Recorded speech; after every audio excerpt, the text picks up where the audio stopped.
Mambo vipi mtazamaji na mfuatiliaji wa channel hii hapa ya HNT Media ambayo inakuletea taarifa za michezo kila wakati kila muda baada tu ya kuhappen. Bana nikukaribishe tena tukutane tuzitazame zile zilizo happen na kutende katika mitandao ya kijamii hasa kufuatia kwa vuguvugu ambalo bado linaendelea kufukuta na linaendelea kushika kasi kutokana na yale ambayo yanaendelea kwa sasa. Unaambiwa kwamba sakata hili sasa limefikia hatamu ambapo mpaka serikali sasa imeamua kuingilia kati. Lakini kwa jinsi ambavyo ninavyojua mimi FIFA hawataki kabisa government kuingiliana na football. Sasa sijajua hili limekaa katika engo gani, lakini kwa taarifa tulizonazo na za uhakika kabisa za kuaminika bana zinasema waziri wa habari, utamaduni, sanaa na michezo Profesa Palamagamba Kabudi amepanga kufanya kikao maalum na viongozi wa shirikisho la soka Tanzania TFF, bodi ya ligi kuu TPLB pamoja na uongozi wa klabu ya Young Africans kujadili na kutafuta suluhisho la mgogoro unaoendelea kuhusiana na kusogezwa mbele kwa mchezo wa ligi kuu Tanzania bara kati ya Simba na Yanga. Kwa mujibu wa taarifa rasmi iliyotolewa Jumatatu Machi 24, 2025, kikao hicho kinatarajiwa kufanyika Alhamisi jijini Dar es Salaam. Viongozi, maofisa wa klabu husika pamoja na wadau wa soka kutoka TFF na bodi ya ligi tayari wamejulishwa na wanatajwa kuhudhuria. Afisa mmoja wa Young Africans ambaye hakutaka jina lake litajwe amethibitisha kuwa wamepokea barua rasmi ya mwaliko huo ajili ya kikao hicho. Ni kweli tutakutana na waziri Kabudi kujadili masuala mbalimbali ikiwemo swala la kusogezwa mbele kwa mchezo wetu dhidi ya Simba. Tumepokea barua hiyo rasmi na tupo tayari kushiriki, alisema afisa huyo. Afisa mmoja wa bodi ya ligi alikiri kupokea kwa taarifa kuhusu kikao hicho, akisema kuwa ajenda kuu itakuwa ni mjadala kuhusiana na ratiba ya mechi ya Simba na Yanga. Tumefahamishwa kuhusu kikao hicho na tutashiriki. Masuala muhimu yatakayojadiliwa ni pamoja na mjadala unaoendelea kuhusu marekebisho ya ratiba ya mechi, alisema hivyo afisa huyo wa bodi ya ligi. Lakini pia katibu mkuu wa Wizara ya Habari, Utamaduni, Sanaa na Michezo Bwana Gerson Msigwa pia alithibitisha kufanyika kwa kikao hicho ambacho alisisitiza kuwa kitahudhuriwa na kitakuwa chini ya waziri Kabudi. Hatua hii ya serikali inatazamwa kuwa kama jitihada za kuhakikisha haki na usimamizi bora wa ratiba ya ligi, ikilenga kutatua changamoto zinazoweza kuathiri ustawi wa mpira wa miguu.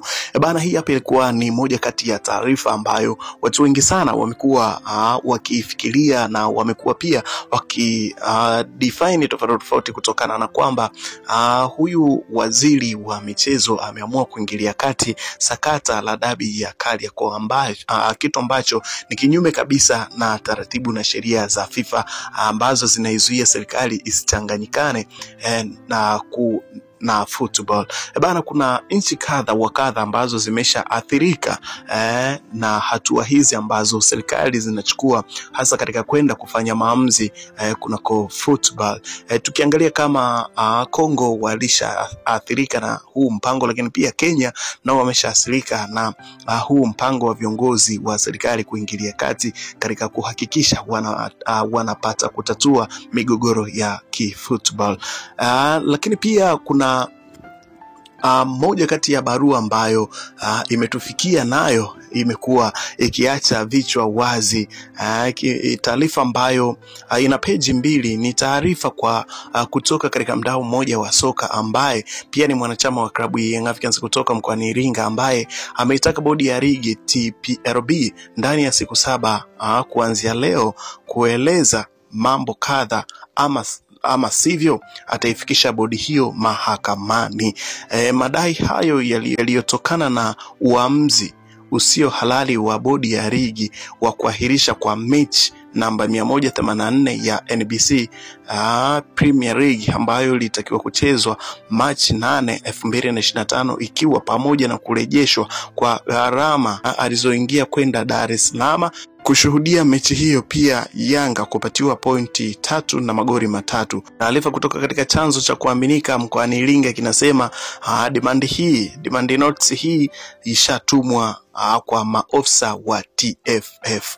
Bana, moja kati ya mwanasheria mmoja ambaye anatajwa kuishtaki bodi ya ligi kutokana na kila ambacho kinaendelea kwa sasa.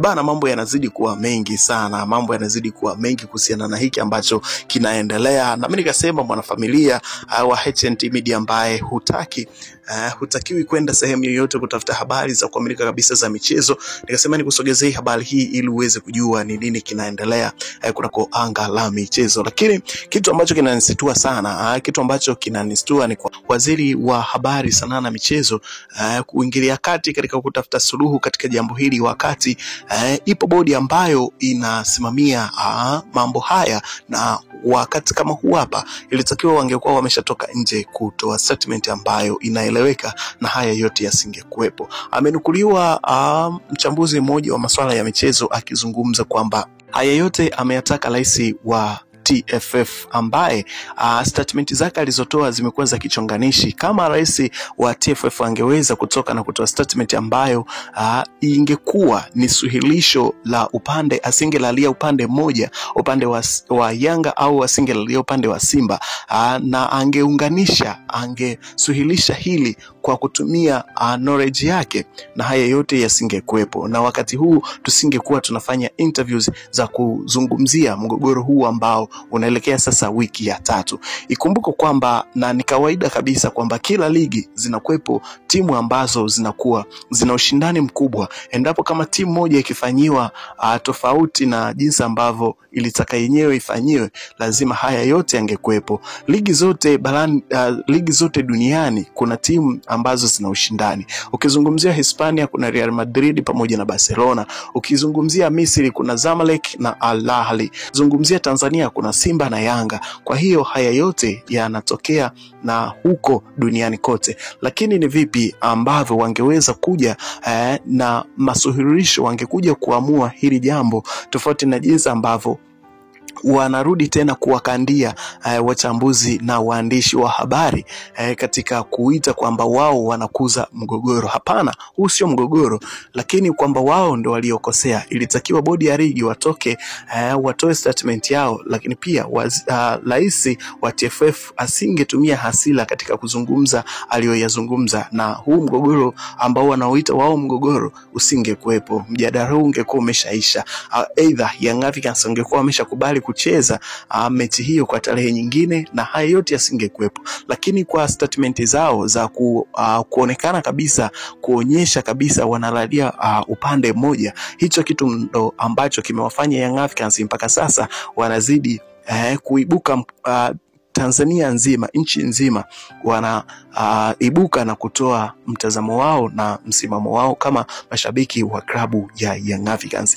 Kwa jinsi ambavyo alivyokuwa naongea mchambuzi huyo, yeye anaiunga mkono klabu ya Young Africans iendelee kushikilia bomba mpaka pale bodi ya ligi itakavyotoka na kuzungumza nini walichokiamua, tofauti na kuomba msaada kutoka serikalini, kama jinsi ambavyo mwenyekiti wa bodi ya ligi Steven Mguto alivyozungumza kwamba endapo kama watashindwa wao kutatua, basi wataomba serikali ingilie kati, wataomba msaada kutoka serikalini. Na aliainisha kabisa kwamba Simba na Yanga ziko juu ya kanuni, yani kwamba Simba na Yanga zipo juu kuliko kanuni ambazo TFF na bodi ya ligi wenyewe wanatakiwa wazisimamie. Hasa kwa nukta hiyo naona kabisa kwamba viongozi wenyewe wa bodi ya ligi hawatoshi kusimamia sheria na kanuni ambazo zinatakiwa ziongoze ligi kuu Tanzania bara, NBC Premier League, ambayo kwa sasa imesimama kutokana na international break